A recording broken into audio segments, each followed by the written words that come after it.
सत्यमेव सत्यमेव सत्यमेव। या भागामध्ये संस्कृती मोठ्या प्रमाणात आहे। या भागातले नागरिकांनी वेळोवेळी मागणी केली। आमचे युवकचे शिरसट सुरू केलं का या ठिकाणी पत्र मी केला। पबची वेळ वाढवू नका ते कमिशनरला मी विनंती केली, पूर्वी यासाठी पत्र दिले। पण काल ज्या पद्धतीने दोन युवक ज्या पद्धतीने त्यांचं अपघातामध्ये अमलिशपणे इतक्या प्रचंड प्रमाणामध्ये त्यांचं मरण पत्करावं लागलं, ह्या चिडून मरण पावलं। अशा लोकांच्या कोणीतरी बाजू घेतली पाहिजे। त्यासाठी आम्ही सर्व महाविकास आघाडीचे कार्यकर्त्याची या भागातले सामाजिक संघटना असतील आणि या भागातल्या जी प्रचंड मागणी की पब संस्कृती बंद केली पाहिजे। त्या भागातल्या नागरिकांनी आम्हाला बऱ्याच वेळा तक्रारी केल्या, पण ह्या पोलीस स्टेशनमधनं कुठलंही उत्तर समाधानकारक आणि जनतेच्या हिताचं उत्तर मिळत नाही अशी त्यांची पूर्वीपासून मागणी होती। आणि काल ज्या पद्धतीनं एका बिल्डरच्या मुलानं 2 मुलांना चिरडून हत्या केली त्यांची, खरं तर हा 302चा गुन्हा दाखल झाला पाहिजे होता अशी आमची मागणी आहे। ह्याच्यामध्ये ज्या मुलाला जामीन झाला त्या मुलाला ज्या पद्धतीने ह्या तपास अधिकाऱ्यांनी हाताळलं, खरं तर 151 हा पहिला दारूचा त्याच्यावर गुन्हा दाखल झाला पाहिजे होता। दुसरी गोष्ट 304 हाही दाखल झाला पाहिजे होता। 15 वर्षाच्या पुढे त्याचं वय 16 ते 18च्या वर्षाला 304 गंभीर गुन्हा झाला असेल तर त्याच्यावर हा गुन्हा दाखल होऊ शकतो। आणि ते आत्ता झाला, रात्री तो सुटलाच कसा हा महत्त्वाचा मुद्दा।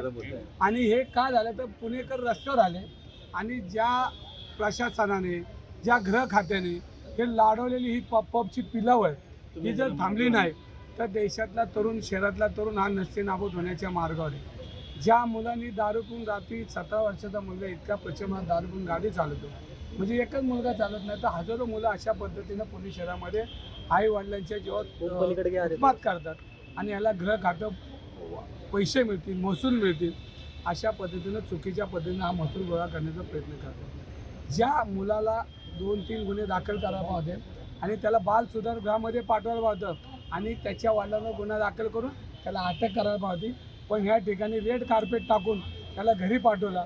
ज्या तपास अधिकाऱ्याची ही गंभीर चूक आहे त्याच्यावर गुन्हा दाखल झाला पाहिजे, त्याची चौकशी झाली पाहिजे।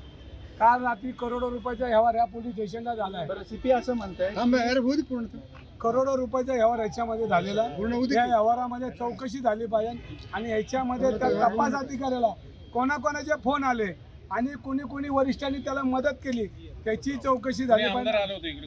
आता जे काय रात्री आमदार येऊन ह्याच्यामध्ये जे तपासामध्ये निघतील त्यांच्यावर कारवाई झाली पाहिजे। नुसतेच लोकप्रतिनिधी नसतील तर ह्याच्यामध्ये पोलीस अधिकारी वरिष्ठांपर्यंत हे पैसे पोचलेले आहेत आणि हे पैसे पोचल्यामुळेच त्यांना लाल कार्पेट टाकून घरी पाठवले। हा गंभीर गुन्हा आहे आणि म्हणून आम्ही त्यांना आता नोटा द्यायची वेळ आणली आणि त्या ठिकाणी आम्ही पोहोचलो। कुठला आमदार आला होता काय अशी चर्चा झाली? ह्याच्यामध्ये पोलीस खात्याची गंभीर चूक आहे। जो लोकप्रतिनिधी ते पोलीस तपास करतील, आम्ही माहिती घेतोय, माहिती आम्हाला मिळेलच, पण ह्याच्यामध्ये पोलिसांची गंभीर चूक आहे। कोण लोकप्रतिनिधी आला आणि काय आलं तर तो काही पेनाने लिहित नाही, हे पैशाने लिहिलं जातं आणि बिल्डरचे पैसे प्रचंड प्रमाणात काल आलेत। ह्याच्यामध्ये वरिष्ठांचे सगळ्याची चौकशी झाली पाहिजे अशी मागणी। पब संस्कृती थांबली पाहिजे। आज वडगाव शहरीतला नागरिक त्रस्त झालेला आहे।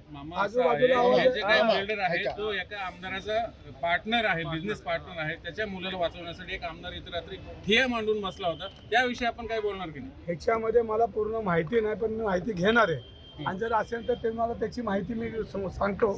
पण ह्याच्यामध्ये पोलीस अधिकारी प्रचंड प्रमाणात चुकीचे वागतात, मोठे पैसे खाल्लेले आहेत आणि ह्याच्यामध्ये करोडोचा व्यवहार झाला आहे। पोलीस अधिकाऱ्यांनी करोड रुपये घेतले, तपास अधिकाऱ्यावर गुन्हा दाखल झाला पाहिजे अशी आमची मागणी आहे।